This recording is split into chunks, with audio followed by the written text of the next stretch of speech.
I did my independent novel project on The Road by Cormac McCarthy. It's about an unnamed father and his young son and their journey across a grim post-apocalyptic landscape some years after an apocalypse has destroyed civilization and most life on Earth. The land is filled with ash and devoid of living animals and vegetation. Many of the remaining human survivors have resorted to cannibalism in order to stay alive, and much of the book is written in the third person with references to the father and the son, or to the man and the boy. Okay, so Cormac McCarthy was born in Rhode Island on July 20th of 1933. He's the third of 6 children. Originally named Charles after his father, he actually renamed himself Cormac after an Irish king. He was raised a Roman Catholic and attended a Catholic high school.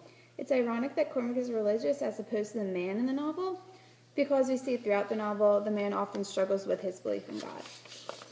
Alright, so the fosterization of the road. The unnamed man in the novel can be seen as a strong Christ figure. Although he does question his belief in God, he displays outstanding qualities of a Christ figure. He sacrifices everything for his son, whether it is the blankets to keep him warm or the last bit of food. The man never stops to think once about helping his son. He is also very giving, seeing as him and his son are greatly suffering and starving themselves. He still offers to give a man they encounter food. Another element of foster in the book is the weather. In this post-apocalyptic novel, there are no seasons and there is no sun. The only thing that we are aware of in the book is the freezing temperatures, the rain, and the snow. We can assume that it's obviously winter. As we all know, winter symbolizes death, and death is very apparent in this novel.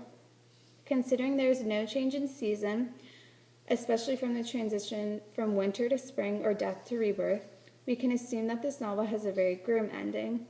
The weather gives us insight into just how severe this destruction is. The last element of foster in the book is a quest. The novel follows a father and his son on a several-month journey through this post-apocalyptic world.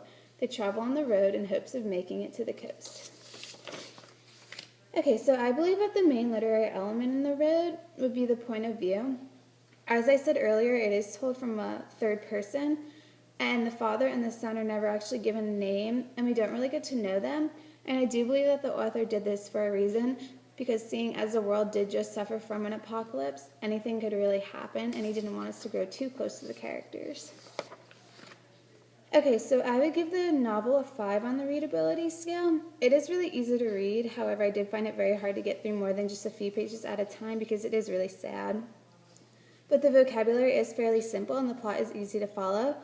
Also, the dialogue is a little hard to understand because it never was followed by the man said or the boy said. So I would often have to go back to where the dialogue actually started just to figure out who was talking. Okay, I would give The Road a 4 on the literary scale. Although I did enjoy this book, I did not believe it to be very literary. It focused greatly on plot and not as much on character development. So I would definitely recommend this book to readers. I think it is really well written and I did enjoy the post-apocalyptic setting. However, it was a really dark book, but if you're into that sort of thing, then I would definitely pick it up. It was also made into a movie with Viggo Mortensen acting as the father, but I do think that the movie was absolutely great, but it was definitely a lot different seeing it than just reading about it.